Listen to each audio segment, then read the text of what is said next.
Hi all. Now we'll see anti-aliasing filter. In our previous class we had seen aliasing effect. What is that aliasing effect? I'll just brief it out in a minute. So we had 50 hertz signal. In this 50 hertz there was inherently inbuilt higher frequency, which was higher order harmonic frequency, which was 250 hertz.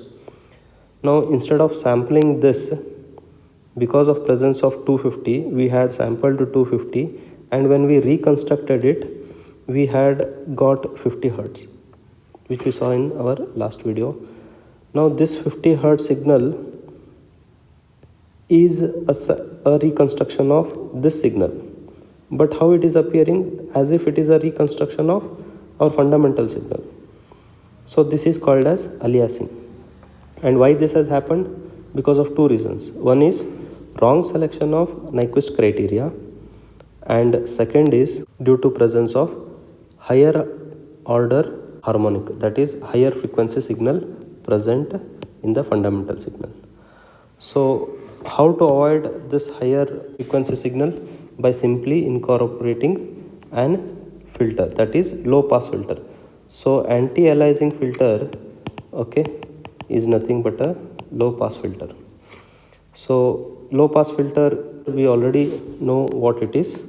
Okay, it allows low frequency signal and it discards higher frequency signal.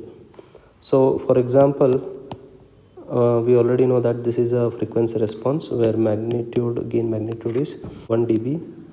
So signal which has high magnitude or magnitude of low frequency is allowed and higher frequency is discarded. So this anti-aliasing filter is such that its cutoff frequency is 50% of the actual frequency or the maximum frequency. So if the maximum frequency is 100, its cutoff frequency will be 50.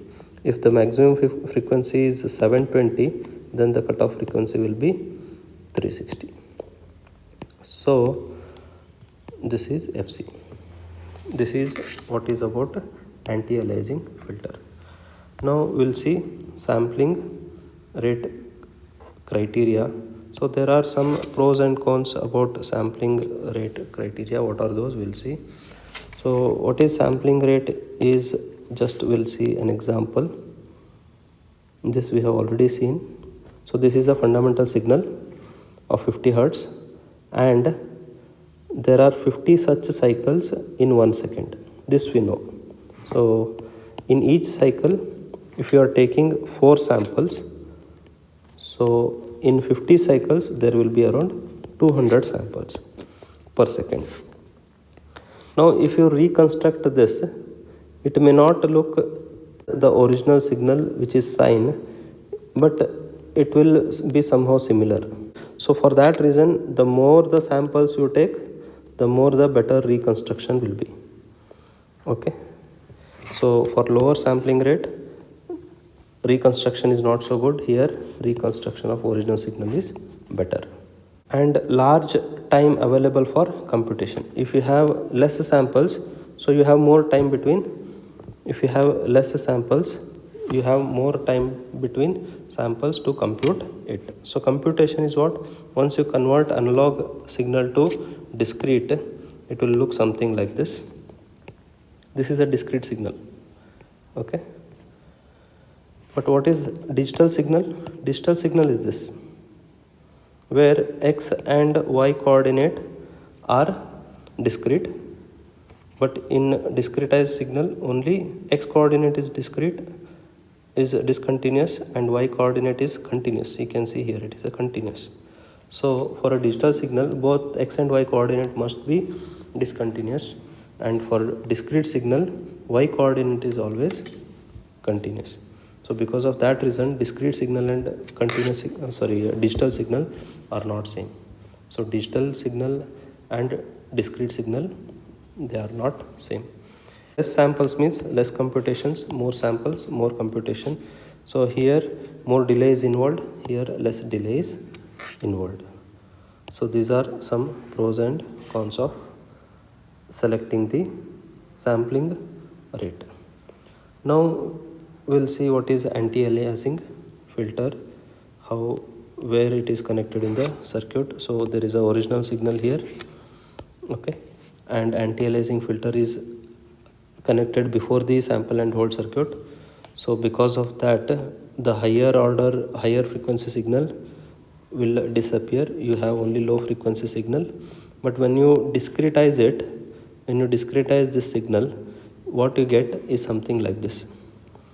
If you want to see the gap, then your sampling criteria should be greater than 2 times. If it is equal, then there won't be any gap, and if it is less, then there will be overlap. Okay, now this discretized signal is converted to digital by using analog to digital converter.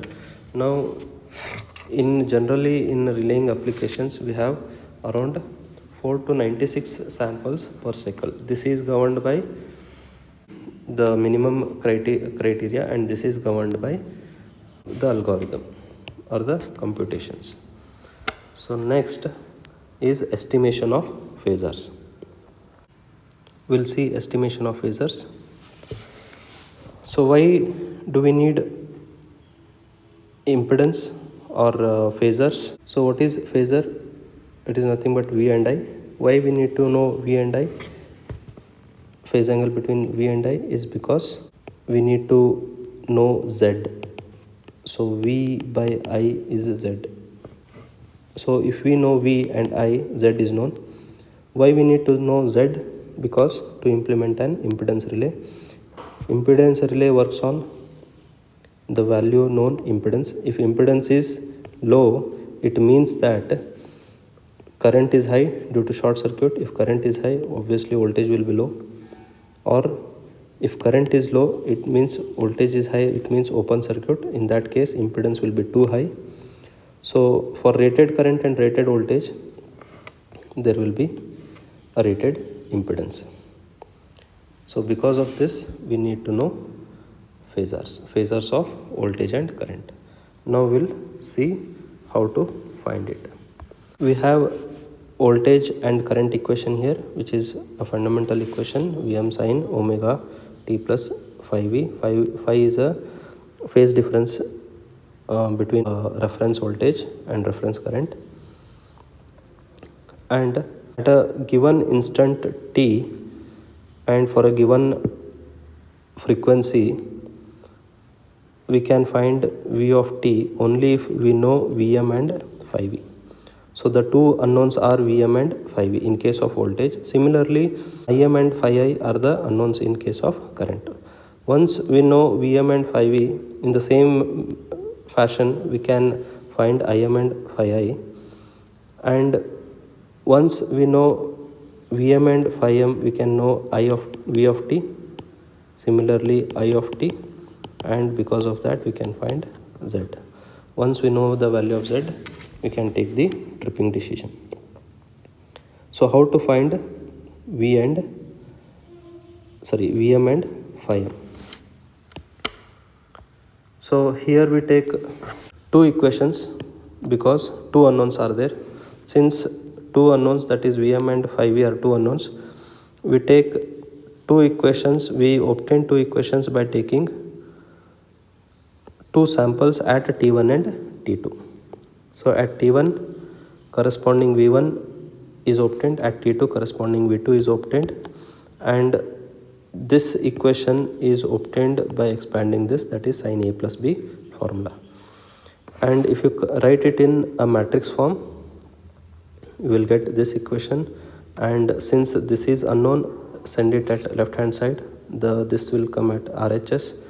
So take inverse of it by making diagonal components interchange and non-diagonal components change the sign of it, and divide it by determinant.